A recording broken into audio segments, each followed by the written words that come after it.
नमस्कार साथियों। आज का टॉपिक हम ले रहे हैं कि सेंटेंसेस बेस्ड ऑन स्ट्रक्चर। ऐसे सेंटेंसेस जो स्ट्रक्चर पर, बनावट पर बेस्ड होते हैं, निर्भर होते हैं। तो आज के इस टॉपिक में हम लोग जिक्र करेंगे सिंपल सेंटेंस क्या है, कंपाउंड सेंटेंस क्या है और कॉम्प्लेक्स सेंटेंस क्या है। देखिए, सिंपल सेंटेंस होता है, इट्स, आप कह सकते हैं कि it is a sentence that has one finite verb and one subject। वह सेंटेंस जिसमें एक फाइनाइट वर्ब होगी और एक सब्जेक्ट होगा, उसे हम सिंपल सेंटेंस कहेंगे। अगर हम इसका एग्जाम्पल लें, यहाँ पे एग्जाम्पल लें, जैसे कहा जाए कि seeing a lion he ran away। ध्यान दीजिए, ये है सिंपल सेंटेंस, ये है सिंपल सेंटेंस। अब यहाँ पे देखिए, सीइंग, ये यूज किया गया है यहाँ पर प्रेजेंट पार्टिसिपल का, ये प्रेजेंट पार्टिसिपल का यूज किया गया है। और यहाँ पे देखिए, ये है आपकी फाइनाइट वर्ब और ये प्रेजेंट पार्टिसिपल किसका प्रकार है, ये है नॉन फाइनाइट का। तो सिंपल सेंटेंस क्या होता है, जिसमें एक फाइनाइट वर्ब होगी और दूसरी वर्ब्स अगर आती हैं तो वो भी नॉन फाइनाइट्स होंगी। बच्चों, हमने अभी कुछ समय पहले ही एक वीडियो बनाया हुआ है फाइनाइट एंड नॉन फाइनाइट्स के ऊपर, तो अगर आप उसको नहीं देखें तो आप उसको ज़रूर देख लीजिएगा, तब आप इस टॉपिक को अच्छे से समझ पाएंगे। नहीं तो आपको प्रॉब्लम होगी, आप पूरा समझ नहीं पाएंगे। तो जो finite and non finite topic है उसको आप देख कर आएंगे, जब इसको देखेंगे तो आप पूरा समझेंगे, क्योंकि इसके बाद हम स्ट्रेट अवे सिंथेसिस में सिंपल, कंपाउंड और कॉम्प्लेक्स सेंटेंस कैसे बनाए जाते हैं उस पर बात करेंगे। तो देखिए, अब ये यहाँ पर सीइंग अ लायन, ये जो है मीन्स प्रेजेंट पार्टिसिपल का प्रयोग करके यहाँ पर सिंपल सेंटेंस को बनाया गया है। आई होप आप समझ पा रहे हैं। अगर हम एक और एग्जांपल लें, जैसे ही went to market to buy vegetables. अभी एग्जांपल हमने लिया था पहले, इससे पहले सेम एग्जांपल। यहाँ देखिए, फाइनाइट वर्ब है, ये है नॉन फाइनाइट, और यहाँ पे सब्जेक्ट भी देखिए एक है। ये फाइनाइट वर्ब है, ये नॉन फाइनाइट है और सिंगल सब्जेक्ट है, यहाँ पे सिंगल सब्जेक्ट है। तो वह सेंटेंस जिसमें फाइनाइट वर्ब एक होगी और दूसरी क्रियाएं यदि आती हैं तो नॉन फाइनाइट्स होंगी, सब्जेक्ट सिंगल होगा, उसे हम सिंपल सेंटेंस कहेंगे। आई होप समझ पा रहे हैं आप। इसके बाद आप देखिए, कंपाउंड सेंटेंस क्या है। कंपाउंड सेंटेंस क्या है, आप कह सकते हैं the sentence that has one principal clause and one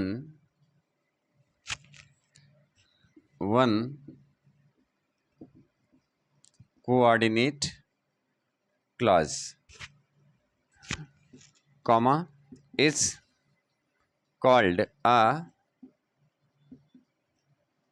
compound sentence। अर्थात वह सेंटेंस जिसमें एक प्रिंसिपल क्लॉज होता है और दूसरा कोऑर्डिनेट क्लॉज होता है। अब यहाँ बात आ रही है बच्चों क्लॉज की, प्रिंसिपल क्लॉज और कोऑर्डिनेट क्लॉज की कॉम्बिनेशन से कंपाउंड सेंटेंस की रचना होती है। अब अगर आप क्लॉज नहीं समझ पा रहे हैं तो आपसे मैं फिर कहूँगा कि क्लॉज से संबंधित एक वीडियो हमने डाला हुआ है, मतलब 2 वीडियो, एक पार्ट 1 पार्ट 2 करके डाला हुआ है। आप उसको देखेंगे तो आप समझ पाएंगे, तो उसको देख लेंगे तो आप पूरा क्लियर हो जाएगा कि क्लॉज क्या है। तो प्रिंसिपल क्लॉज और कोऑर्डिनेट क्लॉज की कॉम्बिनेशन से कंपाउंड सेंटेंस की रचना होती है। ये चीज़ आपको ध्यान रखना है। आई होप आप समझ पा रहे हैं। एग्जाम्पल लेते हैं, जैसे कहा जाए दे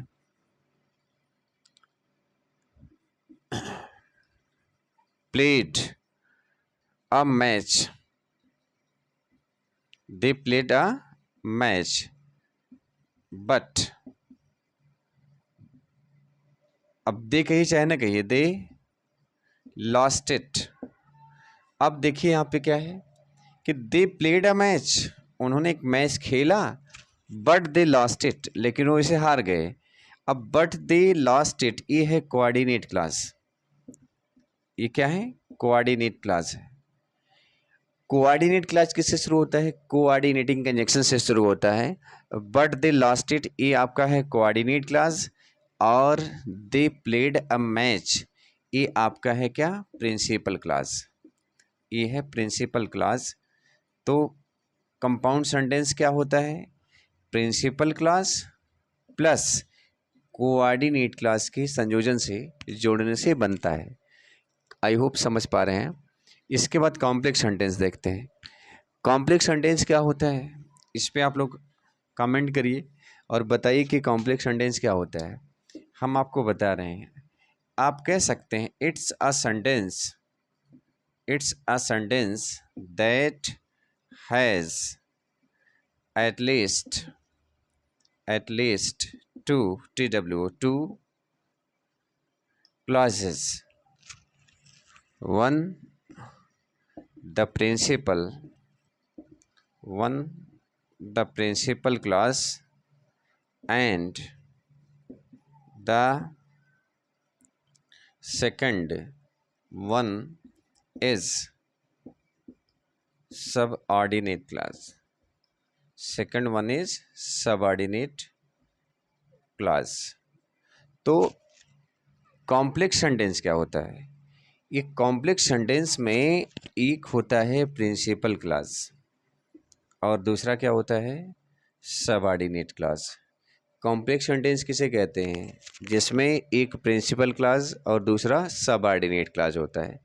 अब प्रिंसिपल क्लास अगर हम यहाँ थोड़ा इंट्रोड्यूस करें, जबकि हम इस पे वीडियो बना चुके हैं, आप देखना चाहिए आपको उसको। वह क्लास जो किसी अन्य क्लास पे डिपेंड नहीं रहता और अपने वाक्य के अर्थ को पूरी तरीके से व्यक्त करने में सक्षम होता है, उसे हम प्रिंसिपल क्लास बोलते हैं।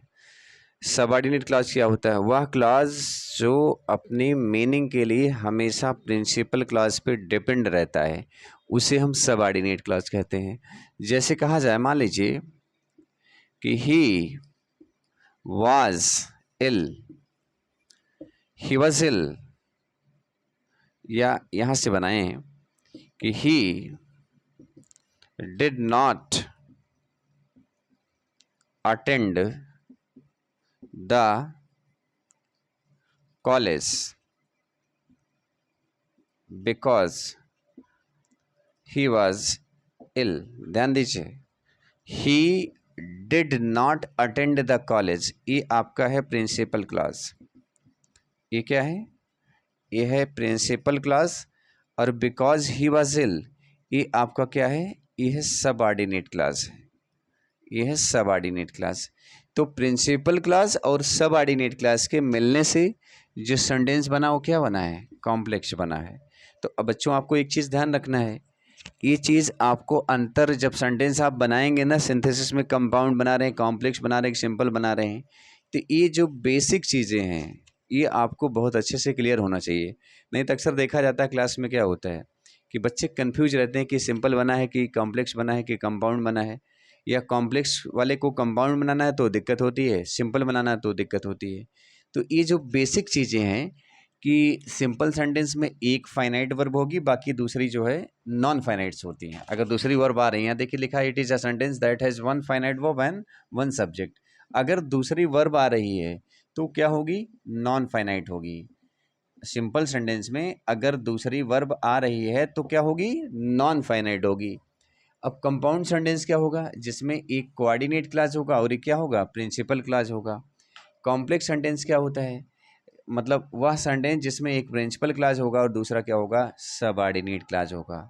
नोट करने वाली बात क्या है कि प्रिंसिपल क्लास जो है ये अपने वाक्य के अर्थ को व्यक्त करता है पूरी तरीके से, डिपेंड नहीं रहता। कोऑर्डिनेट भी व्यक्त करता है, डिपेंड नहीं रहता। लेकिन कोऑर्डिनेट क्लास हमेशा कोऑर्डिनेटिंग कंजक्शन से शुरू होगा। अब यहाँ कोऑर्डिनेटिंग कंजक्शंस की लिस्ट आप गूगल कर सकते हैं, बुक में देख सकते हैं, दिया हुआ है। और सबऑर्डिनेट क्लास हमेशा सबऑर्डिनेटिंग कंजक्शन से शुरू होता है। तो ये चीज़ें हम आपको क्लास में बहुत अच्छे से बता चुके हैं, आप वहाँ से देख के आएंगे तो आपको बिल्कुल पूरा समझ में आएगा। इस टॉपिक को हम यहीं क्लोज कर देते हैं। इसके बाद हम चलेंगे सिंथेसिस पे। अगले वीडियोज़ के लिए आपको वीडियोज़ इस पर मिलते रहेंगे। ओके, धन्यवाद।